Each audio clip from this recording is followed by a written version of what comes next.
Hi. Hi. முதல்ல வந்து எங்களுக்கும் உங்களுக்கும் நம் எல்லோருக்கும் புதிய முதல்வராக வந்திருக்கிற திரு விஜய் அவர்களுக்கு வாழ்த்துக்கள். என்னோட த்ரோட் கொஞ்சம் வந்து சரியில்லை, அதனால வந்து கொஞ்சம் வாய்ஸ் டவுனாக இருக்கும். அதே மாதிரி ஓட்டு போட்டாலும் சரி, ஓட்டு போடலைனாலும் சரி, அவங்க எல்லாருக்குமே அவர் தான் முதல்வராக போகிறாரு. ஸோ விருப்பு வெறுப்பு, எனக்கு பிடிக்கும் எனக்கு பிடிக்காது, நீ யார், நீ என்னத்துக்கு பேசுகிற, நீ எல்லாம் வராத, நீலாம் பேசலாமா, இதெல்லாம் பேச முடியாது. வந்துட்டாரு, இனிமேல் அவர் தான் முதல்வர். நம்ம யாராக இருந்தாலும் நம்ம ஏற்றுக்கணும். ஆனால் வந்து இப்போ வர்ற ஒரு ஒரு ஃபீட்பேக்ஸ் வருது பாருங்க, ஒரு ஃபோன்லலாம் கண்ணா பின்னான்னு வருது. இனிமேல் அவ்வளோதான், குட்டி சோறாக போச்சு, தமிழ்நாடு திரும்ப வித்துற போகிறாங்க, தமிழ்நாடு இப்போ விலை பேசிகிட்டு இருக்காங்க, அவர் வந்து இது இவ்வளோ நாளாக ஸ்டாப் பண்ணி வச்சுருந்தார் நம்ம முதல்வர், இனிமேல் எல்லாம் குட்டி சோறாக போச்சு, எல்லாம் அழிய போகிறீங்க, எல்லாம் பூமிக்குள்ளே போக போகிறீங்க, இது வந்து அப்படியே பூமி மாதா அவங்களெல்லாம் அப்படியே உறிஞ்சிட போகிறாடா, இல்லை ரேஞ்சில் பயமுறுத்தின்னு இருக்காங்க ஜனங்களை. என்ன நடக்க போகுது இல்லை நடக்க போகல அப்படின்றது இன்னும் யாருக்குமே தெரியாது. அவர் வந்து ஆட்சி செஞ்சு ஒரு வருஷத்துக்கு அப்புறமா பேச வேண்டிய விஷயங்கள்லாம் இன்னைக்கு நடக்கும்போதே நம்ம சொல்ல ஒரு 6 மாதமாவது கழிச்சு பேச வேண்டிய விஷயத்த இன்னைக்கே முடிவு பண்ணிட்டாங்க. முடிஞ்சிச்சு, அவ்வளோதான், எல்லாமே முடிஞ்சிச்சு. தெரியுமா, பக்கத்து வீட்டுக்காரங்க சொன்னாங்களா, எதிர் வீட்டுக்காரங்க சொன்னாங்களா, இப்படி பயமுறுத்திட்டு இருந்தா ஜனங்களை என்னதான் பண்ணுறது? எப்பவுமே ஒரே மாதிரி ஒரு ஆட்சி இது வந்துக்கிட்டு இருந்தது டிஎம்கே. அதாவது 60 வருட கால ஒரு ஆட்சி சிஸ்டத்தை தமிழ்நாடு அரசியல் காணாத ஒரு டிஃப்ரெண்ட்டான ஒரு முயற்சியில் ஒரு விஷயத்தில் மக்கள் ரொம்ப டெஸ்பரேட்டாக திராவிடம் வேண்டான்னு சொல்லி ஒரு டெஸ்பரேட்டான டெசிஷனில் இவங்க வந்து தாவேக்காவை சூஸ் பண்ணியிருக்காங்க. இவங்க நல்லா இருப்பாங்களா நல்லா இருக்க மாட்டாங்களான்றதெல்லாம் வந்து அடுத்தடுத்து நம்மளுக்கு தான் தெரிய வரும். பட் நாங்கள் இங்கே பேச வந்தது இவங்க வின் பண்ணது இப்படி, இது கரெக்ட், இது தப்புன்றதை விட அட்ரஸ் பண்ண வேண்டிய சில விஷயங்கள் அட்ரஸ் செய்யப்பட வேண்டும். இல்லை இது இனிமேல்ட்டும் இப்படியே தான் இருக்க போதா அப்படின்றதுக்கான ஒரு விஷயமாக தான் நாங்கள் இங்கே பேச போகிறோம். இது வந்து சாமானியமாக இருக்கிற மக்கள் ஃபேஸ் பண்ணுற பிரச்சனைகள், அதை தான் வந்து இங்கே சொல்ல போகிறோம். இப்போ நம்ம வந்து பார்த்தீங்கன்னா ஏடிஎம்கே விட்டால் டிஎம்கே விட்டால் ஏடிஎம்கே, இப்படியே தான் போயிட்டு இருந்துச்சு பல வருஷங்களாக. இப்படி தான். ஏன்னா நமக்கு வந்துட்டு இந்த ஆட்சியை பிடிக்காது, அந்த ஆட்சி ஐயோ கொஞ்ச நாள் அவங்க வெயிட் பண்ணியிருந்தாங்களே, இவங்க வந்தாங்கன்னா ஏதோ நல்லது செய்வாங்கல்ல அப்படின்னு நம்ம அவங்களுக்கு இப்படியே தான் போயிட்டுருக்கு. இப்போ பார்த்தீங்கன்னா இந்த தாவே கால வந்தவங்க கூட பார்த்தீங்கன்னா நிறைய பேர் ஏடிஎம்கேல எனக்கு வந்து சீட் கொடுக்கல அப்படின்னு சொல்லி உள்ளே நுழைஞ்சவங்க, டிஎம்கேல எனக்கு சீட் கொடுக்கல அப்படின்னு உள்ளே நுழைஞ்சவங்க, இது மாதிரி பல கட்சியிலேருந்து போனவங்க தான். ஸோ எல்லாருமே வந்து ஆல்ரெடி ஓரளவு பிரபலமான நிறைய பேர் அதுக்குள்ளே இருக்காங்க. ரெண்டாவது, ஒரு ஆட்சியை வந்து பண்ணுறதுக்கு இவங்க புதுசாக வந்திருக்காங்க, இவங்களுக்கு ஒன்றுமே தெரியாது. இப்படி பார்த்தா எல்லாருமே மொத வரும்போது புதுசாக தான் வந்திருப்பாங்க. இப்போ வந்து ஏடிஎம்கேல வந்துட்டு எம்ஜிஆர்ன்றவர் ஒருத்தர் ஆட்சிக்கு வந்தார், டிஎம்கேல வந்து அண்ணான்னு ஒருத்தர் வந்தார். அண்ணா வர காலம் வரைக்கும் பார்த்தீங்கன்னா வெறும் காங்கிரஸ் தான் ஆட்சியில் இருந்தது. ஸோ எல்லாருமே வரும்போது நியூவாக தான் வருவாங்க, வந்ததுக்கப்புறம் தான் எல்லாமே கற்றுப்பாங்க. பட் எல்லாருக்கும் ஏன் இந்த கொஸ்டின் இருக்குன்னா, இது வரைக்கும் அவர் அரசியலில் இருக்கலை, மற்றவங்க எல்லாரும் வந்து ஒரு பேசிக்கோட எல்லாமே தெரிஞ்சு அட்மினிஸ்ட்ரேஷன்னா என்ன, கட்சினா என்ன, கட்சியில் என்னென்னலாம் செயல்பாடுகள் பண்ணணும், கட்சியில் பொதுக்குழுனா என்ன, செயற்குழுனா என்ன, அதுக்கு எப்படிலாம் உறுப்பினர்களை சேர்க்கணும், இது மாதிரி பேசிக்கெல்லாம் தெரிஞ்சவங்க. பட் இந்த கட்சி வந்து நியூ. பட் மக்கள் தீர்ப்பே மகேசன் தீர்ப்பு, இதுதான் நம்மளோட நம்மளோட எல்லா சிஸ்டத்துலேயும் சொன்னதே அதுதான். நம்ம தீர்ப்பு தப்பா ரைட்டான்றது இன்னொரு ஒரு வருஷத்துலேயே தெரிஞ்சிடும். ஆமாம். ஸோ நான் வந்து எப்பவுமே நம்ம ஒவ்வொரு வாட்டி தப்பு பண்ணிக்கிட்டே இருக்கிறோம், ஒருத்தரை தேர்ந்தெடுக்கிறோம், அவங்க கரெக்டாக இருக்க மாட்டாங்க, திருப்பி இன்னும் இது நம்மளுக்கு வருஷம் வர்றது தானே, நம்ம ஒருத்தர் சூஸ் பண்ணுறோம் இல்லை, வருஷம் நம்மளுக்கு ஃபீல் ஆகுறது தானே. வந்தார், அவர் எழுந்திருக்கலாம்ப்பா, சி இல்லை அவரை விட இவர் ஓரளவு பண்ணுவார்னு நினச்சி தான் நம்ம உள்ள நுழைகிறோம். இப்படி இப்போ இவங்களும் நியூவாக வராங்க, யூத்ஸாக வராங்க, வர்றவங்க என்னதான் பண்ணுறாங்கன்னு தான் பார்ப்போமே. சரி, நாங்கள் எதை பற்றி பேச வந்தோன்றதுக்கு வந்துடலாம். ஸோ சில விஷயங்கள் வந்து அப்படியே தான் இருக்க போதா இல்லை ஏதாவது மாற்றம் வருமா அப்படின்னு நாங்கள் பார்க்குற ஒரு சில விஷயங்களில் ஃபஸ்ட்டு விஷயம் வந்து இபி எலக்ட்ரிசிட்டி போர்டு தான் இருக்கிறதுலையே இந்த ஒரு 5 வருஷத்தில் பர்சனலாகவும் சரி நிறைய இடத்துலையும் சரி நிறைய பேர் பிரச்சனையை ஃபேஸ் பண்ண ஒரு டிபார்ட்மெண்ட். இபியில் எக்கச்சக்கமாக ஃபஸ்ட்டு வந்துட்டு அதை வந்து பில் பண்ணுறாங்கன்னு ஒரு பக்கம், இன்னொரு பக்கம் எங்களுக்கு நாங்கள் யூஸே பண்ணலை, நாங்கள் வீட்லேயே இல்லை, ஆனால் எங்களுக்கு பார்த்தீங்கன்னா ஒரு ஃபேக்ட்ரிக்கு என்ன ஆகுதோ அந்த மாதிரி எங்களுக்கு வந்து பில்லு வந்து போட்டிருக்காங்க. இப்படி சொல்லி குறை சொல்லி ஜனங்க அழறாங்க. இது வெறும் வந்து ரொம்ப பெரிய ஆளுங்க அப்படிலாம் இல்லை, ரொம்ப ரொம்ப ரொம்ப சாதா வீட்டில் இருக்காங்க. ஒரு ஓட்டு வீடு, அவங்க வீடே பார்த்தீங்கன்னா மொத்தமே இப்போ ஒரு 500 ஸ்கொயர் ஃபீட் கூட இருக்காது. அவங்க வீட்டில் பார்த்தீங்கன்னா பெருசாக ஏசி கூட எதுவுமே இல்லை. ஆனால் அவங்களுக்கு வந்து பார்த்தீங்கன்னா எங்களுக்கு இது 5000 யூனிட்ஸ் நீங்கள் யூஸ் பண்ணியிருக்கீங்க, அதை இமீடியட்டாக பே பண்ணணும் அப்படின்னு அதில் வேற மிரட்டுறது ஜனங்களை வந்துட்டு. இதெல்லாம் கொஞ்சம் தயவு செஞ்சு சரி பண்ணுங்க. அது மட்டும் இல்லை, கரண்ட்ன்றது வந்து முக்கியமான ஒரு விஷயம். கரண்ட் இல்லைன்னா அவ்வளோதான், முடிஞ்சு போச்சு. அதுவும் இந்த சிட்டி லைஃப்பில் கரண்ட் இல்லைன்னா சிட்டியேன்னா இப்போ கிராமத்தில் கூட வச்சுக்கோங்க, ஃபேன் இல்லாத வீடு கிடையாது, லைட் இல்லாத வீடு கிடையாது. மெயினாக எடுத்துக்கிட்டிங்கன்னா மோட்டர். ஒரு நாள் முழுக்க கரண்ட் இல்லைன்னு வச்சுக்கோங்களேன், முடிஞ்சு போச்சு. அன்றைக்கி வீட்டில் எந்த வேலையும் ஓடாது. யாரும் குளிக்க முடியாது, யாரும் சாப்பிட முடியாது, யாரும் வந்து குளிக்க முடியாது. எல்லாத்துக்குமே அது ஒரு பேசிக்கான நீடாக இருக்குது. அது மட்டும் இல்லாமல் ஈபியில் வந்து எங்களுக்கு ப்ராப்ளம் ஆயிடுச்சு அப்படின்னு சொல்லி கூப்பிட்டா வர்றதே கிடையாதுன்ற கம்ப்ளைண்ட்டு எக்கச்சக்கமாக வந்திருக்கு. இது சாமானியர்கள்லேருந்து ஹைஃபையாக இருக்கிற ஆட்கள்லேருந்து எல்லாருக்கும் இந்த மீடியாவில் வந்து இன்ஃப்ளூயன்சஸாக இருக்கிறவங்க வரைக்கும் எல்லாருமே இதை எடுத்து போட்டிருக்காங்க. இதில் ஒரு சில இடத்துலலாம் வந்து ஈபியில் வந்து இல்லாத இடத்துக்குலாம் வந்து ஒருத்தர் வந்து ஈபி வந்து போட்டு அவங்கள வர வச்சு இதை வந்து ஏன் அந்த இடத்துல வந்து பண்ணீங்கன்னு கேட்டால் வந்து அந்த வீட்டில் வந்து எதுக்கு நீங்கள் இவ்வளோ சார்ஜ் பண்ணியிருக்கீங்கன்னு ஒருத்தர் கேட்டார். இந்த கேஸ் நீங்கள் நிறைய பேர் பார்த்துருப்பீங்க. அவரோட பழைய வீட்டில் அந்த ஈபியில் வந்து அந்த மிஷின் வந்து அங்கே யாருமே இல்லை அந்த வீட்டில். ஆனால் அங்கே வந்து ஈபி பில் இவருக்கு வந்துக்கிட்டே இருக்குது. அதனால் இவர் என்ன பண்ணார், வீடே இல்லாத ஒரு இடத்துக்கு ஈபி வேணும்னு சொல்லி அதுக்கு அவர் வந்து புக் பண்ணி அவங்கள வர வச்சு அவங்கள அலைய விட்டு அவங்கள தேட விட்டு கடைசியில் நீங்கள் இந்த வீட்டுக்கு ஏன் சார்ஜ் பண்ணீங்க, அவ்வளோ காசு கட்டணும். இந்த மாதிரிலாம் பண்ணி தான் அவங்கள வர வைக்க வேண்டியதாக இருக்குது. நம்ம அதுக்கு மேலே நம்ம ஏதோ ஒரு கம்ப்ளைண்ட் கொடுத்துட்டோன்னு வச்சுக்கோங்களேன், வீடு தேடி நேராக ரெய்டு வர மாதிரி வர வேண்டியது. யார் நீங்கள் யார் கொடுத்தீங்க, யார் என்ன ஃபோன் நம்பர், இந்த ஃபோன் நம்பர் தான் சொன்னாங்க, இந்த வீடுனா சொன்னாங்க, நீங்கள் தான் வந்து கம்ப்ளைண்ட் கொடுத்தீங்க. இதை தான் நாங்களும் வந்து சொல்லணும்னு நினைக்கிறோம். ஆக்சுவலாக வந்து இது எங்களுக்கு பர்சனலாக நாங்கள் ஃபேஸ் பண்ணது. ஒரு நாள் நைட்டு வந்து கிட்டத்தட்ட ஒரு 3-4 ஹவர்ஸ்க்கு வந்து ஒரு 11 மணி இருக்கும் கரண்ட்டு போய். நைட்டு 11 மணிக்கு வரவே இல்லை, வரலேன்னு சொல்லிட்டு நம்மளும் திருப்பி ஃபோன் பண்ணால் லோக்கலில் இருக்கவங்க ஃபோன் எடுக்க மாட்டோம். அது வந்து ஃபுல்லாக எடுத்து வச்சுருவாங்க ஃபோனை. அந்த இது வந்து நீங்கள் எவ்வளோ கால் பண்ணிங்கனாலும் அவங்க போய் சேரவே சேராது. அதனால் வந்து நம்ம இந்த ரெசார்ட் முடிஞ்சிட்டதுக்கப்புறமா நம்ம என்ன பண்ணுவோம், ஹையருக்கு இது ஒரு டோல் ஃப்ரீ நம்பரில் ஃபோன் பண்ணி அவங்ககிட்ட கேட்போம். அவங்க என்ன பண்ணுறாங்க, நம்ம சும்மா நம்மளை விட மாட்டுறாங்க. நம்மளோட நேம், நம்மளோட வீட்டு அட்ரெஸ்ஸு, வீட்டு நம்பரு, ஃபோன் நம்பரு, எல்லா டீட்டெயில்ஸ், அந்த வீட்டில் எத்தனை பேர் இருக்காங்கன்றதை முற்கொண்டு எல்லாத்தையும் தெரிஞ்சுக்கிட்டு ரேஷன் கார்டு கேட்கல அதை வந்து அந்த லோக்கலில் இருக்கிறவங்க கிட்ட அனுப்பி வைக்கிறாங்க. இந்த மாதிரி இந்த ஏரியாவில் இல்லையாமேன்னு சொல்லி அவங்க என்ன பண்ண, நம்ம கரண்ட் வருதோ வரலையோ ஆளுங்க வந்துருவாங்க. ஆக்சுவலாக வந்து நம்ம சொல்கிறது ஒன்றும் வந்து எங்கள் வீட்டில் இல்லைன்றதுக்கு சொல்ல போல, அந்த ஏரியாவுக்கே கரண்ட் இல்லை, இந்த தெருவுக்கே இல்லைன்னு சொல்லி நாங்கள் வந்து பேச வந்தால் அவங்க எங்களோட டீட்டெயில்ஸை கேட்டுக்கிட்டு அவங்க நம்ம வீட்டுக்கு வந்துட்டு எங்களை வந்து கொஸ்டின் பண்ணுறாங்க. உங்கள் பேர் தான் சொன்னாங்க, உங்கள் பேர் இது தானே, நீ இந்த ஃபோன் நம்பர் உங்களுக்கு தானே, இதானே உங்கள் அட்ரஸ்ஸு, கரண்ட் போட்டோம் எங்களுக்கு காசு கொடுங்க. கரண்ட்டு வரலைனாலும் காசு கொடுக்கணும் நீ சொன்னல அப்படின்னு சொல்லிட்டு. ஸோ ஆட்சியாளர்கள் எந்த ஆட்சி மாறினாலும் சரி, நீங்கள் பண்ண வேண்டியது இதுதான். பப்ளிக் சர்வன்ஸாக இவங்க ஈபியில் வேலை பார்க்குறாங்க அப்படின்றப்போ ஒரு ரெஸ்பான்ஸ் கொடுங்க. உங்களுக்கு ஈபியில் இது ஈபி மிஷின் ஒர்க் ஆகலைன்றோமா, மீட்ரு ஒர்க் ஆகலைன்னா வந்து செய்யுங்க. ஒரு இடத்துல பிரச்சனை இருக்குதுன்னு சொன்னால் ரெஸ்பாண்ட் பண்ணுங்கள். ஏன் காசு எங்களுக்கு போட்டிருக்கீங்கன்னு சொன்னால் அதுக்கான பதிலை சொல்லுங்கள். ஏன் கரண்ட் வரலைன்னு கேட்டால் அதுக்கான ஒரு ரீசன் சொல்லுங்கள். ஒன்றும் இல்லை, எங்கள் வீட்டில் எடுத்துக்கிட்டிங்கன்னா 3 ஃபேஸ் கரண்ட்டு நாங்கள் போட்டு ஒரு 2 months தான் இருக்கும். அதுக்கு நாங்கள் ப்ராப்பராக அந்த மீட்டருக்கு இவ்வளோ அடிக்குன்னா எல்லாமே கட்டிட்டோம். திரும்ப ஒருத்தவங்க வந்தாங்க, வந்து ரோடு போடுறேன்னு சொல்லிட்டு வந்தாங்க. அவங்க என்ன பண்ணாங்க, ரோடை ஸ்க்ராப் பண்ணுறோன்னு சொன்னாங்க. அதுவும் ராத்திரி ஒரு 10 மணி இருக்கும்.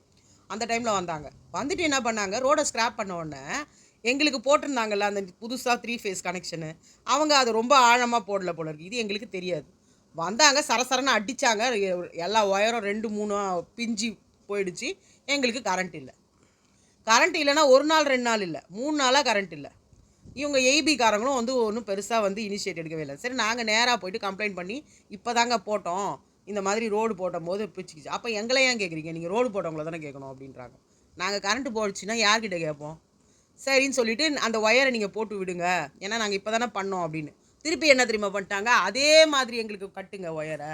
ஃபஸ்ட்டு நீங்கள் கனெக்ஷன் வாங்கினீங்களே, அப்போ வந்து ஒரு மீட்டருக்கு ஒரு அடிக்கு இவ்வளோன்னு கணக்கு இருக்குது மீட்டருக்கு, அது மாதிரியே கட்டுங்க. நான் சொன்னேன் இப்போ தான் ஒரு 2 மாதம் தான் ஆச்சு நாங்கள் போட்டு, இது வந்து நெக்லிஜென்ஸ் வந்து எங்களோடது கிடையாது, எங்கள் வீட்டுக்குள்ளே எதனா ஆயிடுதுன்னா நாங்கள் உங்களுக்கு பே பண்ணுறது ஒரு அர்த்தம் இருக்குது. இது ரோடில் இருக்கிறது, நீங்கள் சரியாக அதை ஆழமாக பார்த்து போட்டிருக்கணும்.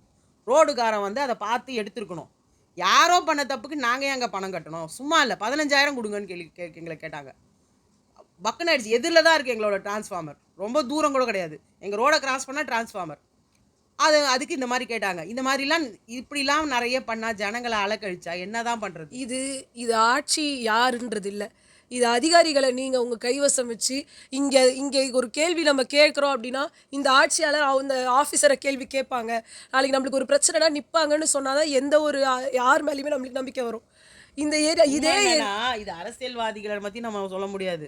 காலங்காலமா எந்த ஆட்சி வந்தாலும் இருக்க போறது ஒரே ஆபீசர்ஸ் தான். அதுதான் நாங்க சொல்றோம். அந்த இப்ப இந்த ஆட்சி ஆபீசர்ஸை இவங்க எப்படி டேக்கிள் பண்றாங்கன்றத வச்சு தான் இதெல்லாம் வந்து ஒரு பேசிக் ரோட வெட்டி போட்டுறது. இப்ப கூட பாத்தீங்கன்னா எங்களுக்கு இதோ இப்ப எலெக்ஷனுக்கு முன்னாடி எல்லாத்தையும் வெட்டி இது போட்டு ரெண்டாவது விஷயம்.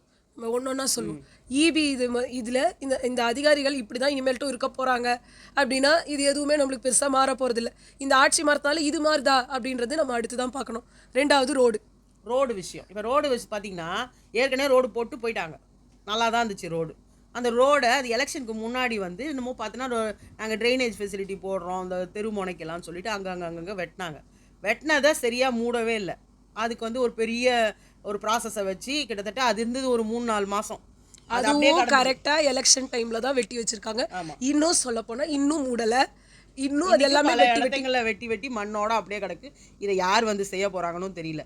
ஆல்ரெடி வெட்டினாங்களா சரின்னு சொல்லிட்டு இன்னொருத்தன் வந்தாங்களா, அந்த சினிமாவில் கட்டுற மாதிரி பேட்ச் ஒர்க் இருக்குல்ல, அவன் பேட்ச் ஒர்க் மாதிரி ஒரு அதாவது இப்படி ரோடு இருக்கும் நடுவில் மட்டும் இப்படி பல்ஜியாக மேலே இருக்கும்.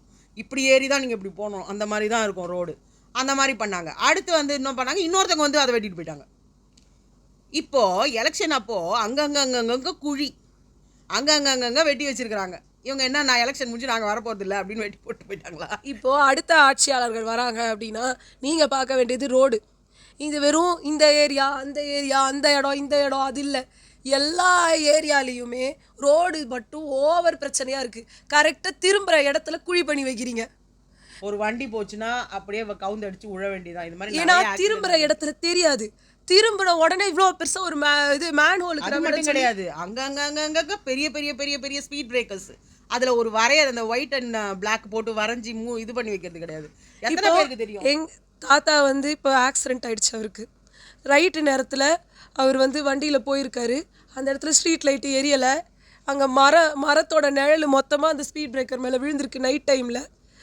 அது வந்து இல்லை எங்கேயோ ஒரு இடத்துல இந்த ஒரு ஸ்ட்ரீட் லைட்லால் அந்த அப்படியே இந்த நிழல் விழுந்ததில் அந்த இடத்துல அந்த வெள்ளை கலரை வந்து அடிக்காமல் விட்டதுனால இவர் சாதாரணமாக ரோட்டில் போகிற மாதிரி போய் தூக்கி அடிச்சு அவர் காலில் ஃபுல்லாக தேய்ச்சிக்கிச்சு. ஸோ தாத்தா ரொம்ப நாள் இங்கே இருந்தார். அதெல்லாம் கூட ரொம்ப கொடூரமாக இருந்தது அந்த காலெலாம் பார்க்குறதுக்கு. வயசானவங்க ஏதோ பக்கத்தில் எங்கே போய் சாப்பாடு வாங்குறதுக்கோ இல்லை பக்கத்தில் ஒரு மெடிக்கல் எமர்ஜென்சிக்கு இல்லை எங்கே வேணும் எவ்வளோ விஷயங்கள் இருக்குல்ல. வயசானவங்க மட்டும் இல்லை, சின்ன பசங்க கூட சொல்கிறேன். நிறைய பேர் வந்து போகும்போது அது இல்லை ஒரு போகிறவங்களுக்கு ஒரு சேஃப்டியே கிடையாது. நடந்து போகிறவங்களுக்கும் சேஃப்டி இல்லை, ரோட்டில் போகிறவங்களுக்கும் சேஃப்டி இல்லை. ஸோ அடுத்த ஒரு அதிகாரிகள் வரீங்க அப்படின்னா நீங்கள் ரோடு போட்டு அதுக்கு ஒரு ஒழுங்கான ஒரு இது ஸ்பீட் பிரேக்கர் போடுறீங்கன்னா அந்த வெள்ளை கலர் பெயிண்ட் அடிக்கிறதுலேருந்து ஸ்பீட் பிரேக்கர் ஒரு தடவை அடிச்சுட்டு விடுறது கிடையாது. திருப்பி அது அழிஞ்சிடுச்சுன்னா மறுபடியும் அதை டேக் கேர் பண்ணி மறுபடியும் அடிக்க வேண்டியது மாநகராட்சியோட வேலை. அதுக்கு தான் ஒவ்வொரு ஏரியாவுக்கு ஒவ்வொருத்தர் கொடுத்துருக்காங்க. ஆமாம், அவங்க அதை கண்காணிக்கணும்னு. அது மட்டும் இல்லை, ஸ்பீட் பிரேக்கரை போடும்போது இப்படி ஏறி இறங்குற மாதிரி போடுங்க. இப்படி ஏறி இப்படி இறங்குற மாதிரி யாருன்னா ஸ்பீட் பிரேக்கர் போடுவாங்களா? பின்னாடி யாருன்னா ஒருத்தவங்க ஒரு உடம்பு சரியில்லாதவங்களோ ஒரு ப்ரெக்னென்ட் லேடிஸோ இருந்தாங்கன்னா திடீர்னு ஒரு ஸ்பீட் பிரேக்கர் வந்து ஏற்றி இறக்குனா அவங்க உடம்பு என்ன வருது? இது ஒரு பிரச்சனை. இப்போ அம்மாவே வந்து நிறைய தடவை நான் அதை ஓட்டிட்டு போகும்போது பார்த்து போடா. எனக்கு பேக் பெயின், எனக்கு பின்னாடி வந்து எனக்கு L3 L4லாம் கொஞ்சம் டேமேஜாக இருக்குது. அதில் நம்ம இது மாதிரி போயிட்டு வந்தோன்னா அடுத்த நிமிஷம் இடுப்பு வலி எடுத்துக்குது. அது என்ன ஆகிடுது, கால் வரைக்கும் பெயின் இன்க்ரீஸ் ஆகிடுது. ஸோ ஒரு அடுத்த ஆட்சி மாற்றம் வந்து நீங்கள் வந்து இதெல்லாம் பண்ணுறீங்க அப்படின்னா நீங்கள் பார்க்க வேண்டியது இபி, ரோடு, மூணாவது ப்ராப்பர்ட்டி டேக்ஸ் வந்து நாங்களாம் பார்த்தீங்கன்னா 1800 அந்த மாதிரி தான் கட்டிகிட்டு இருந்தோம். ஒரு என்ன சொல்கிறது, ஒரு 1500 ஸ்கொயர் ஃபீட்டு அந்த சாரி 550 ஸ்கொயர் ஃபீட்டுக்கு 550 ஸ்கொயர் ஃபீட்டுக்கே நாங்கள் அவ்வளோதான் கட்டிகிட்டு இருந்தோம். ஆனால் இப்போ பார்த்தீங்கன்னா டபுள் ட்ரிபிள் அந்த மாதிரி அளவு கிட்டத்தட்ட அப்படியே ஒரு பம்பர் மாதிரி எகிரிடுச்சு. 1800 கட்டின்னு இருந்த இடத்துல இப்போ 5500. எவ்வளோ இமாலய இம்ப்ரூவ்மெண்ட் தெரியுமா? இதுக்காக என்ன நடந்துடுச்சு இங்கே? இப்போ அந்த 5 வருஷத்தில் என்ன நடந்துடுச்சு? எதுவுமே நடக்கலை. அப்படியே தான் இருக்குது. எல்லாமே வேல்யூ இல்லாமல் ஒன்றும் பெருசாக ஹைப் ஆகிடல. ஆனால் திடீர்னு என்னத்துக்கு இவ்வளோ ரைஸு? ஃபஸ்ட்டு ஜனங்க வந்து யாருக்கிட்டையும் யாரும் அவங்க ஃப்ரீயே கேட்கலங்க. பேசிக்காக ஜனங்களுக்கு என்னென்ன வேணும்? ஒரு குடி தண்ணீர், நல்ல குடி தண்ணீர், நல்ல விதமாக சாப்பிட்றதுக்கு நல்ல சாப்பாடை நம்ம ஹைஜீனிக்காக இருக்கணும், ஒரு ஆர்கானிக்காக இருக்கணும், ரொம்ப மருந்து எல்லாம் போட்டு இது பண்ணதாக வேண்டாம். அதுக்கு அடுத்து கேட்குறது ரோடு. அதுக்கு அடுத்து கரண்ட் வந்து எப்பவும் பிரச்சனை இல்லாமல் இருக்கணும். இல்லை இந்த ப்ராப்பர்ட்டியை தான் சொல்கிறேன். ப்ராப்பர்ட்டி டேக்ஸ்லாம் கப்புன்னு ஏற்றுறாங்க. ஃபஸ்ட்டு டைம் ஒரு வாட்டி ஏற்றுனாங்க. அது ஏற்றிட்டாங்க அப்படின்னு நினச்சி கட்டுறதுக்குள்ளே அதுக்கு அடுத்த வாட்டி ஒரு வாட்டி ஏற்றிட்டாங்க. அப்போ நம்ம எப்படி வாழறது? நம்மளாம் ஒரு மிடில் கிளாஸ் ஃபேமிலியாக வாழறோம். நம்மளுக்கு வருமானம் இவ்வளோ இருக்குன்னா இதுக்கேற்ற மாதிரி தான் ஒவ்வொரு செலவையும் அதாவது கஷ்டப்பட்டு வாயை கட்டி வயிற்ற கட்டி ஒரு வீட்டை கட்டிட்டோன்ற பாவத்துக்காக நம்ம அதுக்கு வந்து ஒரு ப்ராப்பர்ட்டி டேக்ஸுக்கு இவ்வளோ இருந்ததுலேருந்து இவ்வளோ எகிரி அடுத்து அதுக்கு ஒரு இதுவே இல்லை. இப்போ ஒரு ரெண்ட்டுக்கு நம்ம யார்கிட்ட விடுறோன்னா கூட அவங்க கிட்ட வந்து ஒரு 3 வருஷத்துக்கு அந்த ரெண்ட்டை அப்படியே விட்டுட்டு அதுக்கு அடுத்து ஏற்ற மாட்டேங்குது. அப்போ ஏற்றும் போது அவங்க 1008 கேள்வி கேட்குறாங்க. நம்மளால இந்த பதிலெல்லாம் சொல்ல வேண்டியதாக இருக்குது. இல்லைங்க ப்ராப்பர்ட்டி டேக்ஸ் ஏறிடுச்சு, இங்கே பாருங்கள் இது ஏறிடுச்சு, இங்கே பாருங்கள் அது ஏறிடுச்சு, அதெல்லாம் ஏறிச்சுன்னா நாங்கள் என்ன மேடம் பண்ண முடியும் அப்படின்றாங்க. நம்ம என்ன தான் பண்ண முடியும்? ஒரு ரெண்ட்டுக்கும் போக முடியல, சொந்த வீட்லேயும் வாழ முடியல, அக்கம் பக்கத்தில் எதுவும் வந்து என்ன சொல்கிறது, எதுவும் ஒரு ஒரு எல்லாமே பிரச்சனையாக இருந்தால் என்ன தான் பண்ணுறது? ஸோ அடுத்து ப்ராப்பர்ட்டி டேக்ஸ் மாதிரியே வந்து இந்த நிறைய ஸ்கீம்ஸ் இப்போ வந்து சில ஸ்கீம்ஸ் எல்லாம் வந்து நான் சின்ன வயசில் இருக்கும்போது போடுவாங்க, ஆனால் அது வந்து நடைமுறைக்கே வராது, இம்ப்ளிமெண்ட் பண்ணவே மாட்டாங்க. இப்போ பார்த்தீங்கன்னா எடுத்துக்கிட்டிங்கன்னா கல்வி கடன் ரத்துன்னு சொல்கிறாரு அவர். கல்வி கடன் ரத்து அது ஓகே, அது பாவம் முடியாதவங்களுக்கு கல்வி கடன் ரத்து. இதை விட மெயினான ஒரு விஷயம் என்ன தெரியுங்களா? முத குழந்தைங்களை எடுத்துகிட்டு போய் ஒரு எல்கேஜி யூகேஜி சேர்க்குறாங்களே, அங்கே நடக்கிற கொள்ளையை விட வேறு எங்கேயுமே இல்லை. ஒரு காலேஜில் போய் சேர்க்குற, இன்ஜினியரிங் காலேஜில் போய் சேர்க்குறீங்களா, அதை விட மோசமாக இருக்குது இங்கே பண்ணுறது. இது எல்லாத்தையும் நம்ம நடைமுறைக்கு கொண்டு வரணும். எல்லாரும் இதை பற்றிலாம் பேசவே மாட்டுறாங்க. இதை வந்து நம்ம இந்த டாப்பிக்கை நம்ம பேச ஆரம்பித்தோம்னாலே எல்லாருமே போய் கவர்மெண்ட் ஸ்கூலில் சேர்த்துருங்கன்னு இதையே தான் சொல்கிறீங்களே தவிர்த்து கவர்மெண்ட் ஸ்கூலை விட டபுள் மடங்கு ட்ரிபிள் மடங்கு ஜாஸ்தியாக இருக்கிற ப்ரைவேட் ஸ்கூல் இருக்குன்றப்போ ஒருத்தவங்க அங்கே போய் சேர்க்கணும்னு ஆசைப்பட்றாங்கன்னு வச்சுக்கோங்களேன். அவங்க நான் வந்து சுத்தமாக ஃபீஸ் கட்டாமல் இல்லை ரொம்ப கம்மி ஃபீஸில் தான் நான் என் பசங்களை படிக்க வைக்கணுன்ட்டு இல்லை, ஒரு டீசெண்டான ஃபீஸை நான் கட்டி என் பசங்களை நானும் வந்து ஒரு ப்ரைவேட் ஸ்கூலில் வந்து சேர்த்து படிக்க வைக்கணும்னு நினைக்கிறேன் அப்படின்னா அந்த ஒரு ஸ்கூலில் நான் சேர்க்கறதுக்கு என் சொத்தே எழுதி வச்சிடணும் அப்படின்ற ரேஞ்சுக்கு இது வந்து போகிறது. இது வந்து ஒரு 10-15 இயர்ஸ்க்கு முன்னாடி கூட இவ்வளோ இல்லை. ஆமாம், இது இந்த இவளுக்கு நான் வந்து இவளுக்கு எல்கேஜியில் கட்டும்போது நாங்கள் எதுவும் டொனேஷன் எதுவுமே கிடையாது. டேரெக்டாக நாங்கள் கட்டும்போது 7500 ஃபீஸ் கட்டணும், அவ்வளோதான். அந்த வருஷம் முழுத்துக்குமே 7500 ஃபீஸு. அதுக்கப்புறமா ஒரு 2000 ருபீஸ் வந்து நோட் புக்ஸு இந்த மாதிரி ஸ்டேஷ்னரி ஐட்டம்ஸ்க்கெல்லாம் சொல்லி சொன்னோம். அதே இவ வந்து 4th ஸ்டாண்டர்ட் வரும்போது நாங்கள் 7000 கட்டி இந்த ஃபீஸு ஒரேடியாக ஜபால்னு 40,000க்கு போயிடுச்சு. அந்த 6th பே கமிஷன் வந்துருச்சு, அது வந்துருச்சு, இது வந்துச்சு, இப்படி எதை விட்டாலுமே ஜனங்க தான் கடைசியில் ஃபைனல் சஃபரர் ஆகிறாங்க. இது வரும்போது தான் சொன்னாங்க ஒரு சில ஸ்கீம்ஸ் வருதுன்னு சொல்லி. ஒரு சில இவளுக்கு நான் சேர்த்துருக்கும் போது என்ன சொன்னாங்கன்னா, only child, only girl child, பொண்ணாக இருந்தால் ஒன்லி கேர்ள் சைல்டாக இருந்தால் ஃபீஸை நாங்கள் எராடிகேட் பண்ணிவிடுவோம், அந்த ஃபீஸே கிடையாது. அப்படி 2 குழந்தைங்களா இருக்காங்க, ஒருவேளை 2 பொண்ணாக இருக்குது அப்படின்னா இந்த குழந்தைக்கு 50%, அந்த குழந்தைக்கு 50% ஃபீஸில் நாங்கள் ரெடியூஸ் பண்ணுவோம். இது வந்து அந்த டைமில் எங்களுக்கு எல்லோரும் சொன்ன ஸ்கீம். அப்படி ஒரு ஸ்கீம் லாஸ்ட் வரைக்கும் வரவே இல்லை. இது வருது போய் உங்கள் ஸ்கூலில் கேளுங்க, இது வந்திருக்கு உங்கள் ஸ்கூலில் போய் கேளுங்க. நாங்களும் ஒவ்வொரு வாட்டி போய் கேட்டு ஸ்கூலில் டீச்சர்ஸ்லாம் எங்களுக்கு பல்பு கொடுத்தது தான் உண்டு. உங்களுக்கு எப்படி மேடம் இதெல்லாம் புதுசாக ஸ்கீம்ஸ் தெரியுது? ஸ்கீம்ஸ் எல்லாம் வந்து நிறைய இடத்துல போடுறாங்க, ஆனால் அந்த ஸ்கீம்ஸ்க்கான இம்ப்ளிமெண்டேஷனோ இல்லை ஒழுங்கான அவேர்னஸோ இல்லை அதை வந்து மற்றவங்களுக்கு எதுவுமே கிடைக்கிறது இல்லை. காலேஜில் நான் போயிருக்கும்போது எல்லாருக்குமே இந்த ரிசர்வேஷனில் வர ஸ்காலர்ஷிப்ஸ், அந்த ஸ்காலர்ஷிப்ஸ் எல்லாமே யாரும் சொல்லவே வேணாம், காலேஜே வந்து சொல்லும். காலேஜே எல்லாமே சொல்லுவாங்க, ஃபார்மும் கொடுப்பாங்க. ஆனால் ஃபில்அப் பண்ணி கொடுத்தீங்கன்னா உங்களுக்கு எதுவுமே வராது. இல்லை புரியல. ரிசர்வேஷன் இருக்காங்க இல்லையா, அவங்களுக்கு வந்து வர்ற எல்லா இதையும் காலேஜே பார்த்துக்குது, ஓகேவா. ஆனால் வேற ஏதாவது ஒன்று வருது, கிளாஸ்லேயே ஹையஸ்ட் மார்க் எடுத்த அந்த டிபார்ட்மெண்ட்டில் இருக்கிற ஒரு பர்சனுக்கு வந்து அவங்களுக்கு ஸ்காலர்ஷிப், அது கேர்ளாக இருந்தால் ஸ்காலர்ஷிப்லாம் வந்துச்சு. இதுக்கு அப்ளை பண்ணுறதுக்கான இதுவும் யாரும் எங்களுக்கு சொல்லலை. அது நீங்கள் அப்ளை பண்ணுறதுக்கு போகும்போது நீங்களே பண்ணிக்கோங்கன்னு சொல்லி நம்ம எது பண்ணாலும் கையில் கொடுத்துருவாங்க. பட் என்ன ப்ரொசீஜர் ஃபார்மே நான் தான் டவுன்லோட் பண்ணேன், இதை நான் தான் போட்டேன். அதாவது இப்படி ஒரு ஸ்கீம் இருக்குன்றதை தேடி கண்டுபிடிச்சதே நான் தான். காலேஜஸ் அண்ட் இதுங்க இப்படி ஒன்று இருக்குன்றதையே நீங்கள் சொல்லலை அப்படின்னா அங்கே நிஜமாவே வேர்தியாக இருக்க ஒரு ஸ்டூடெண்ட்டுக்கு எப்படி இதெல்லாம் போய் சேரும்? அவங்களுக்கு ஒரு ஃபஸ்ட் மார்க் எடுத்துருப்பாங்க, அந்த கிளாஸ்லேயே டாப்பராக கூட இருப்பாங்க, ஆனால் அவங்களுக்கு காசு அந்த ஃபீஸை கட்டுறது ஒரு பெரிய விஷயமா இருக்கும். அப்போ அவங்க எப்படி இதெல்லாம் வந்து போய் அவங்க அவைல் பண்ணுறது? ஸோ ஒரு ஸ்கீம் கொண்டு வரீங்கன்னா அது எல்லாருக்கும் போய் சேர்றதுக்கு உங்கள் காலேஜ் ஓப்பனாக இருக்கணும், எது வந்துமே ஓப்பனாக தெரியணும், உங்கள் எல்லாருக்கும் தெரியணும். காலேஜஸ் ஸ்கூலில் படிக்கிற ஸ்டூடெண்ட்ஸ்க்கு இது போய் சேர்றதுக்கு அந்த காலேஜஸையே வந்து இனிஷியேட் பண்ண வைக்கணும். அவங்களுக்கு எல்லா ஃபார்ம்ஸையுமே ஒரு காலேஜ் ஸ்டூடெண்ட்டாக இருந்தால் அது போய் சேர்ந்துடணும், ஒரு ஸ்கூல் ஸ்டூடெண்ட்டாக இருந்தால் அது போய் சேர்ந்துடணும். அதே மாதிரி லேடிஸ்க்கு வந்து ஃப்ரீன்னு சொல்லி சொன்னாங்க. அந்த லேடிஸ்க்கு ஃப்ரீன்னு சொன்ன ஒரே பஸ்ஸில் பேருந்து பயணம் ஃப்ரீன்னு சொல்லி சொன்னாங்க. ஆனால் அதை வந்து அந்த ஸ்கீமை எடுத்துக்கிறதுக்கு லேடிஸ்க்கு எவ்வளோ பிரச்சனை. ஓஷி நீலாம் வந்து நீ வந்துட்ட, நீங்களாம் அன்றைக்கி ஒரு வீடியோ நான் பார்க்குறேன். ஒரு பையன் சொல்கிறான், ஓசியில் அதாவது மகளிர்னு இருக்கிற இடத்துல உட்காந்துட்ருக்காங்க ஆம்பளை பசங்க ஃபுல்லாக ஒரு காலேஜ் பசங்கன்னு வச்சுக்கோங்களேன். ஒரு 15 பசங்க உட்காந்துட்ருக்காங்க. அவங்களாம் அந்த லேடி சொன்னாங்க, அங்கே பேர் வயசானவங்களாம் உட்காந்துட்ருக்காங்க, எழுந்திருப்பான்னு சொல்லிட்டு. அதுக்கு அவன் சொல்கிறான், நீங்களாம் ஓசியில் தானே வரீங்க, நாங்களாம் காசு கொடுத்து வரோம், உனக்கு என்ன, நாங்கள் எங்கே வேணால் உட்காரோம் அப்படின்னு சொல்கிறாங்க. இதெல்லாம் எவ்வளோ ஒரு ஹியூமிலியேஷன் அவங்கள. அதாவது இது வந்து நீங்கள் நினைக்கிற மாதிரி பெரிய ஆள்லாம் இல்லை, ஸ்கூல் படிக்கிற சின்ன பசங்கள் வாயிலெல்லாம் இந்த வார்த்தை வருது. அப்போ ஒரு பெண்களுக்குன்ற ஒரு செல்ஃப் ரெஸ்பெக்டே இல்லாமல் போகுது. ஒரு ஒரு டிக்கெட்டை வந்து நாங்கள் வந்து ஃப்ரீயாக நீங்கள் கொடுக்குறது உங்களோட ஸ்கீம் தான், ஆனால் அதுக்காக எங்களோட தன்மானத்தை இழந்துட்டு போகணுன்றது இல்லை. நிறைய பேர் சண்டை போட்டு எனக்கு டிக்கெட்டை கொடு, எனக்கு வேணும், எனக்கு இந்த மாதிரி அவமானம்லாம் வேணாம். அதே மாதிரி இன்னமும் நிறைய இதில் பஸ் ஸ்டாப்பில் நிறுத்த மாட்டாங்க, பஸ் ஸ்டாப்பை தாண்டி போய் நிறுத்துறாங்க. அதே மாதிரி இந்த ஸ்கூல் பசங்களாம் இருப்பாங்க பார்த்தீங்களா, அவங்களுக்குலாம் ஃப்ரீ டிக்கெட்ஸ் இல்லையா, ஆனால் ஸ்கூல் யூனிஃபார்ம் மொத்தமாக நின்றுந்தாங்கன்னா அங்கே நிறுத்தவே மாட்டாங்க. ஒரு 100 அடி தள்ளி அங்கே நிறுத்துவாங்க. இந்த பசங்க பூரா ஓடி அவங்க கிட்ட போகும்போது மறுபடியும் ஸ்டார்ட் பண்ணுவாங்க வண்டியை.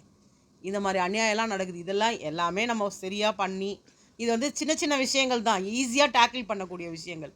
இதெல்லாம் தான் ஆட்சியாளர்கள் ஒவ்வொன்றுத்தையும் கண்ணுங்கருத்தமாக பார்க்கணும். ஒன்று ஏன்னா நம்ம நினைப்போம் இது ஒரு சாதாரண விஷயம் தானேன்ட்டு.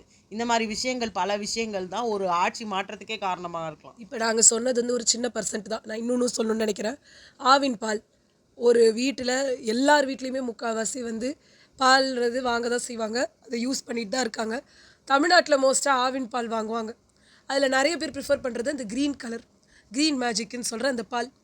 இந்த பால் தான் எப்பயுமே வந்து வந்த உடனே காலி ஆகிடும், அந்த அளவுக்கு டிமாண்ட் இருக்கும். ஏன்னா எல்லாருக்குமே அந்த பால் தான் ரொம்ப பிடிச்சிருக்கும். கொஞ்சம் எக்கனாமிக்கலி கூட அது நல்லா இருக்க மாதிரி எல்லாருக்கும் ஃபீல் ஆகும். ஏன்னா ப்ளூ ரொம்ப தண்ணியாக இருக்க மாதிரி சில பேர் ஃபீல் பண்ணுவாங்க, ஆரஞ்சு வந்து ரொம்ப திக்காக இருக்க மாதிரி ஃபீல் பண்ணுவாங்க. அதுக்கு நடுவில் இருக்கிறது இந்த க்ரீன் பால் தான் வாங்குவாங்க. இந்த க்ரீன் பாலை சென்னையில் ரொம்ப நாள் இல்லை, ஒரு 6-7 months முன்னாடி டோட்டலாக ஸ்டாப் பண்ணிட்டாங்க. இது எத்தனை பேர் வந்து தெரியும்? சென்னையில் 2-3 weeksக்கு ஆவின் க்ரீன் பாலே வராதுன்னு சொல்லி ஸ்டாப் பண்ணாங்க. இனிமேவே வராது, ஸ்டாப் பண்ணிட்டோம். அதுக்கு பதில் நாங்கள் அந்த பர்பிள் இன்ட்ரோடியூஸ் பண்ணியிருக்கோம். பர்பிள் ஆல்ரெடி இன்ட்ரோடியூஸ் ஆயிடுச்சு, அதை நீங்கள் வாங்கிக்கோங்க, அதே ரேட்டு தானே. அதான் அது வந்துருச்சு, இனிமேல் இது வராது. ஆமாம், அவங்க சொன்னதே அதுதான். ஆனால் இன்றைக்கும் க்ரீன் பால் வந்துட்டு தான் இருக்கு. அதுக்கு நடுவில் இவ்வளோ எல்லாரையும் அலக்கழிச்சு நிறைய இடத்துல கிடைக்காம நம்ம வந்து இப்போ போனோன்னா உடனே அது என்னமோ ஒரு தங்கம் மாதிரி ஒழிச்சு வச்சுருப்பாங்க அந்த பாலை. அது ஆல்ரெடி புக் பண்ணிட்டு போயிருக்காங்க, அவங்களுக்கு கொடுக்கறதுக்காக வச்சுருக்கோன்னுவாங்க. அப்போ நமக்குலாம் அவமானமாக இருக்கும். என்னமோ நம்ம எதோ திருடிட்டு வர பொருள் மாதிரி என்னமோ கெஞ்சி கேட்டுக்கிட்டு ரொம்ப. ஸோ மக்கள் ஏதோ வந்து போய் பார்க்குற ஒரு சில விஷயங்கள்ல, அன்றாடம் அவங்களுக்கு தேவைப்படுற விஷயங்கள்ல இதெல்லாம் ரொம்ப முக்கியமான விஷயங்கள். அதே மாதிரி சர்வசாதாரணமாக பார்க்குற ஒரு சில விஷயங்கள்லாம் சொல்கிறோம், இதை விட நிறைய விஷயங்கள் கூட இருக்கலாம். இல்லை இருக்கு, இன்னமும் இருக்கு, எங்களே தெரிஞ்சதே இன்னும் ஒரு சிலது இருக்கு. பட் வீடியோ ரொம்ப லாங்காக போகுதுன்றதுனால நாங்கள் குடி தண்ணி க்ளீனாக வரணும், ஒன்றும் எதுவும் கேட்கல, சாக்கடை தண்ணிலாம் கலக்காம, ஒரு அழுக்குலாம் கலக்காம, ஒரு நல்ல குடி தண்ணீர். ஜனங்க கேட்குறது ரொம்ப ஆசைலாம் யாருக்கும் கிடையாது. எங்களுக்கு பவுனை கொடுங்க, எங்களுக்கு உங்கள் சொத்தை எழுதி வைங்க, அப்படிலாம் யாரும் கேட்கல. எல்லாரும் கேட்குறது பேசிக் கம்யூனிட்டிஸ் தான். நான் இன்னொன்றும் வந்து சொல்லணும்னு நினச்சேன். இந்த குடி தண்ணீர், இந்த அந்த எல்லா இது மாதிரியுமே குடி தண்ணி இதெல்லாம் மாதிரியே ரொம்ப இம்பார்ட்டண்ட்டாக எனக்கு தெரியுது ரேஷனும் அம்மா உணவகம் இன்னும் நிறைய இடத்துல வந்து இந்த ஒரு 5 yearsல சுத்தமாக ஒர்க் ஆகாமல் சில இடங்கள்லாம் இருக்குது. நிறைய இடத்துல மூடிட்டாங்க, அதாவது நம்பர்ஸை குறைச்சிட்டாங்க. ஏன்னா அவங்க வந்து மொத்தத்தையே எடுத்துகிட்டு அவங்களுக்கு தெரிஞ்சிடும் அப்படின்றதுக்காக. எப்பவுமே முன்னாடி ஒரு ஆட்சியாளர்கள் ஒரு நல்ல ஸ்கீம் வச்சுருந்தாங்கன்னா உங்களோட சுயநலத்துக்காகவோ உங்கள் நேமை கெட்டுறோன்றதுக்காக தூக்கி போட்டுறாதீங்க. ஏன்னா அந்த அம்மா உணவகத்தை நம்பி பல குடும்பங்கள், பல என்ன சொல்கிறது, பேச்சுலர் பசங்க கையில் காசு இல்லாமல் ஏதோ சின்ன சின்ன வேலையை பார்த்துக்கிட்டு இங்கே வந்து சென்னையில் உட்காந்துக்கிட்டு இருக்கவங்களுக்குலாம் ஒரு நாளைக்கே பார்த்தீங்கன்னா வெறும் ஒரு 25 ரூபாய் இருந்தால் அவங்களால ஒரு ஃபுல் டேவை அவங்களால கழிச்சிடும். அவங்க மட்டும் இல்லை, நம்மளுக்கு ரோடில் வந்து வீடு இல்லாமல் இருக்கிறவங்களா இருக்கட்டும், இல்லை வந்து சின்ன சின்னதாக இருக்காங்க இல்லையா, அவங்களாம் வந்துட்டு பார்த்தீங்கன்னா அங்கே மாதிரி இடத்துல போய் சாப்பிட்டா அவங்களுக்கு ஏதோ ஒரு சேவ் பண்ண முடியும் கையில் காசு. அப்போ டேஸ்ட்டே ரொம்ப நல்லா இருந்தது. ஆமாம், ஆக்சுவலாக நான் சாப்பிட்ருக்கேன் ஒரு வாட்டி நாங்கள் போனப்போ சாப்பிட்ருக்கோம். அங்கே பார்த்தீங்கன்னா 1 ரூபாய்க்கு இட்லி, 5 ரூபாய்க்கு சப்பாத்தியா, 5 ரூபாய்க்கு சாம்பார் சாதம், சப்பாத்தி 3 ரூபாய் நினைக்கிறேன். 3 ரூபாயா? அது நான் வாங்கி சாப்பிடல. இட்லி ஒரு வாட்டி சாப்பிட்ருக்கேன், இட்லி 1 ரூபாய். அப்புறமா பார்த்தீங்கன்னா இட்லிக்கு பார்த்தீங்கன்னா நல்ல சாம்பார் நல்லா தாராளமாக ஊற்றி கொடுப்பாங்க. அதுக்கப்புறம் சாம்பார் சாதம், தக்காளி சாதம், அப்புறமா தயிர் சாதம், இதெல்லாம் வெறும் 5 ரூபா. ஒரு 5 ரூபா, ஒரு 10 ரூபா, ரொம்ப நல்லா வேலை செய்கிறவங்களுக்கு பசி ஜாஸ்தியாக இருக்கும், அவங்களுக்கு ஒரு 10 ரூபா கொடுத்தா கூட நல்ல வயிறார சாப்பாடு, அதுவும் நல்ல நிறைய ஒரு சில்வர் பிளேட் வச்சு நல்லா அதுக்கு ஊறுகாய் தொட்டுக்கிறதுக்கு, அப்புறம் ஒரு அப்பளம் வச்சு, ஒரு சாதாரண ஹோட்டல்லலாம் நமக்கு எவ்வளோ கொடுக்குறாங்க அந்த மாதிரி குடிக்கிற நல்ல குடி தண்ணி கொடுத்து இவ்வளவும் பண்ணாங்க. அந்த இடமே பார்த்தீங்கன்னா ஹைஜீனிக்காக இருக்கும். அம்மா நீருன்னு ஒன்று இருந்தது. ஆமாம், இவ்வளோ பெரிய பாட்டில் வந்து ஒரு 10 ருபீஸ் தான். ஒரு சில இடத்துல முன்னாடிலாம் முதல்ல 8 ருபீஸ் அப்படிலாம் கிடச்சிது, அப்புறம் 10 ஆகினாங்க. நல்லா ஃப்ரீயாக இருக்கும். நம்ம பஸ் ஸ்டாப்லாம் போகும்போதெல்லாம் அழகாக தண்ணி நீங்கள் அசிங்கப்பட வேலையே இல்லை, ஹெசிடேஷனே வேணாம். அங்கே அழகாக ஸ்டால் போட்டு வச்சுருப்பாங்க, நீங்கள் போயிட்டு காசு கொடுத்து தான் வாங்குறோம். ஸோ அந்த மாதிரி ஸ்கீம்ஸு, அதே மாதிரி கல் உப்பு, சாதா உப்பு, தோரம் எல்லாமே வந்து பேக்கெட் போட்டு அமுதம் டிபார்ட்மெண்டல் ஸ்டோர் மாதிரி வச்சுருந்தாங்க. ஆமாம், அங்கே போய் நீங்கள் தாராளமாக போய் நம்மளே போய் இது வந்து நீங்கள் வந்து ரேஷன் கடையில் கேட்குற மாதிரி கிடையாது, ஒரு ஷாப்பிங் மாலில் போய் வாங்குற மாதிரி டிபார்ட்மெண்டல் ஸ்டோராக நீங்கள் போய் அது கம்மி ரேட்டில் தான் இருக்கும், வாங்கி பில் போட்டு ஒரு ஒரு தன்மானத்தோட வந்து வெளில வர்றதுக்கு எல்லாமே சீப் ரேட்டில் நல்ல குவாலிட்டியில் இருந்தது. இந்த கல்லுப்பெல்லாம் தோரம்பருப்பு பார்த்தீங்கன்னா நிறைய வீட்டில் அதை விரும்பி சாப்பிடுவாங்க. அதே மாதிரி பார்த்தீங்கன்னா அங்கே கொடுக்குற அரிசி நம்மளோட இப்போது நமக்கு 35 கிலோ அரிசின்லாம் சில பேர் வாங்கி சாப்பிட்றாங்க. ஒரு குடும்பத்தில் அவங்களால முடிஞ்சு ஏதோ ஒரு ரசமோ ஒரு தயிரோ ஏதோ ஒன்று வச்சு வயிறார சாப்பிட முடியுது. அந்த ஏன்னா இந்த கல்லுப்புன்னு சொல்கிறத நான் ஏன் ஸ்பெசிஃபிக்காக சொல்கிறேன்னா, நடுவில் ஸ்டாப்பே பண்ணிட்டாங்க. அம்மா கல்லுப்பு கிடைக்கவே இல்லை, அது அப்புறமா வந்து அரசு உப்புனாச்சு. ஆனால் அந்த அரசு உப்பு ரொம்ப நாள் கழிச்சு தான் வந்தது. ஏன் ஸ்டாப் பண்ணீங்க? நடுவில் ஸ்டாப் பண்ணிட்டாங்க ஆக்சுவலாக. அதுக்கப்புறம் அது கொஞ்சம் நிறைய பேர் அதை கேட்டு அது இனிஷியேட்டிவ் எடுத்ததுனால பயந்து போய் திரும்பவும் அது வந்துச்சு. ஸோ மாதிரி நிறைய விஷயங்கள் அங்கெல்லாம் பார்த்தீங்கன்னா சில நேரத்தில் முன்னாடிலாம் சொல்லிட்டு இருப்பாங்க, அங்கே சோப்பு கொடுப்பாங்க, அங்கே வந்து ரவை கொடுப்பாங்க, அதில் கடலைப்பருப்பு கொடுப்பாங்க, எல்லாமே காலி, எல்லாமே ஸ்டாப் பண்ணிட்டாங்க. ஸோ சாதாரண முடியாதவங்களால வாங்கக்கூடிய ஒரு பொருள் அது. அதனால் இப்போ அடுத்த ஆட்சியாளர்கள் வரும்போது நல்ல ஸ்கீம்ஸை ஸ்டாப் பண்ணாதீங்க, அது இருக்கட்டும். மெயினாக இந்த மாதிரி ரொம்ப சின்ன சின்ன சின்ன விஷயங்கள்ல தான் நம்ம பெருசாக கான்சென்ட்ரேட். நான் இன்னொன்று சொல்லணும்னு நினைக்கிறேன். இப்போ இந்த ஆட்சியில் வந்து இந்த மெட்ரோவுக்கு வந்து போட்டிருக்காங்க, ரொம்ப சூப்பராக இருக்குது. ஒரு ஒரு பொண்ணால் தனியாக 11 மணி நைட்டுக்கு கூட அந்த மெட்ரோவில் ட்ராவல் பண்ண முடியுது தைரியமாக. அந்த அங்கே அந்த பிங்க் ஸ்குவாட் அவங்களால இல்லைன்னு நினச்சேன், ஆனால் அவங்களாம் வந்து உட்காந்துருக்காங்க. ஸோ இதெல்லாம் ரொம்ப நல்ல ஸ்கீம் இந்த மெட்ரோலாம். அதை இன்னும் விரிவாக்குங்க ப்ளீஸ். வரேன்னு சொல்லி எல்லாத்தையும் ஸ்டாப் பண்ணுறது இல்லை, ஆல்ரெடி போட்ட ஸ்கீமே கிடப்பில் கிடக்கு. அதெல்லாம் ஜஸ்ட் நீங்கள் இனிஷியேட் பண்ணி அதை வந்து மறுபடியும் அதை எக்ஸ்பேண்ட் பண்ணுங்க. அதனால் அதெல்லாம் விட்டுறாதீங்க. அதே மாதிரி வந்து இந்த ஐடி கம்பெனிஸ் இங்கே வந்து நம்ம கூட டீல் போட்டு சில எக்கனாமிக் டெவலப்மெண்ட்ஸ் நடக்கிறதுக்கு சில கம்பெனிஸ் இப்போ ஜப்பான் சைனாலேருந்து அவங்க இங்கே தமிழ்நாட்டில் வந்து இந்த இடத்துல தான் வந்து போடணும்னு சொல்லி இங்கே வந்து சில பண்ணுறதுக்கெல்லாம் வந்து ஸ்டாப் பண்ணாதீங்க. இதெல்லாம் நம்மளோட எக்கனாமிக் டெவலப்மெண்ட்டுக்கு வர்ற சில விஷயங்களை யாரும் ஸ்டாப் பண்ணாதீங்க. அதே மாதிரி வந்து நாங்கள் சொல்கிறதுனால யாரும் கேட்டுற போகிறது கிடையாது, எங்களோட மனக்குமுறல்கள். இதில் உங்களுக்கும் நிறைய வந்து இப்படிலாம் நடக்கணும்னு தோணும் இல்லையா, அந்த மாதிரி பேசிக் சில அம்யூனிட்டிஸை தான் நாங்கள் சொல்கிறோம். எங்களோட இதை உடனே வீடியோவை பார்த்துட்டு நாளைக்கு அது ஆக்ஷன் எடுத்து நாளானிக்கு அது ப்ராசஸ் பண்ண போகிறது கிடையாது. மனசில் இருக்கிற குமுறல்களை நாங்கள் சொல்கிறோம். ஏன்னா இது எந்த ஆட்சி வந்தாலும் ஒரு சில விஷயங்கள் மாறாது அப்படின்ற ஒரு என்ன சொல்கிறது, ஒரு டேபு பிரேக் ஆகணும்னு ஒரு ஆசை இருக்குது. ஏன்னா நாங்கள் சொன்னதில் இப்போ நீட்டை ஒழிச்சிருவோன்னு எல்லாரும் வந்தாங்க. நீட்டுன்றது அது ஒரு ரகசியம் இருக்குது. அந்த ரகசியம் எங்களுக்கு மட்டும்தான், எங்கள் ஃபேமிலிக்கு மட்டும் தான் தெரியும்னு ஒருத்தர் சொல்லிட்டு போனார். லாஸ்ட் வரைக்கும் அவர் சொல்லவே இல்லை, போயிட்டார். ஸோ அதனால் நடக்க முடியாத விஷயங்களுக்கு வந்து நீங்கள் வாக்குறுதி கொடுத்து அது நடக்காமல் போகிறதுக்கு இந்த மாதிரி சில விஷயங்கள் பண்ணியிருந்தீங்கன்னா அது எங்கள் மனசாவது குளிர்ந்துருக்கும். அதனால் அடுத்த ஆட்சியாளர்களுக்கும் இதுதான் வந்து வேண்டுகோள். இதை விஷயங்கள்லாம் இருக்குது, கொஞ்சம் ப்ளீஸ் கான்சென்ட்ரேட் இதுலேயும் பண்ணுங்கள். நீங்கள் கண்டிப்பாக உங்களுக்கு எது கரெக்டுன்னு படுதோ, எது வந்து நாட்டு மக்கள் எதிர்ப்புகளை மீறி நீங்கள் ஒரு ஆட்சிக்கு வரீங்கன்னா உங்களுக்கு பின்னாடி இருக்கிற சோதனைகள் நிறைய. அந்த சோதனைகளை நீங்கள் சாதனைகளை ஆக்கிறதும் இல்லை அதை வேதனையாக ஆக்கிறதும் அது உங்கள் கையில் தான் இருக்குது. ஸோ எங்களுக்கோ எல்லார் மேலேயுமே வந்து எந்த ஆட்சி வந்தாலும் புலம்புற அதே புலம்பல்கள் தான் இப்பயும் புலம்பியிருக்கோம். அந்த புலம்பல் அதே புலம்பல் அடுத்த 5 வருஷம் கழிச்சு இப்போ வந்து கண்டினியூ ஆக போதா இல்லை இதோடய ஸ்டாப் ஆகி இதுக்கெல்லாம் வந்து ஒரு வீடியோ காலம் வரப்போதா, ஆட்சி கொடுக்க போறாருன்றது நம்ம விரைவில் பார்க்கலாம். எனிவேஸ் அந்த நியூவாக வந்திருக்க சிஎம்க்கு நம்மளோட வாழ்த்துக்களை அகைன் தெரிவிச்சுட்டு இந்த விஷயத்தை நாங்கள் முடிச்சுக்கிறோம். ரொம்ப நன்றி. இந்த வீடியோ கடைசி வரைக்கும் பார்த்தவங்களுக்கு. உங்களுக்கு ஏதாவது வந்து கமெண்ட்ஸ் இருந்ததுனாலும் நீங்கள் கமெண்ட் செக்ஷனில் போடுங்க. உங்களை நாங்கள் அடுத்த வீடியோவில் சந்திக்கிறோம். பாய்.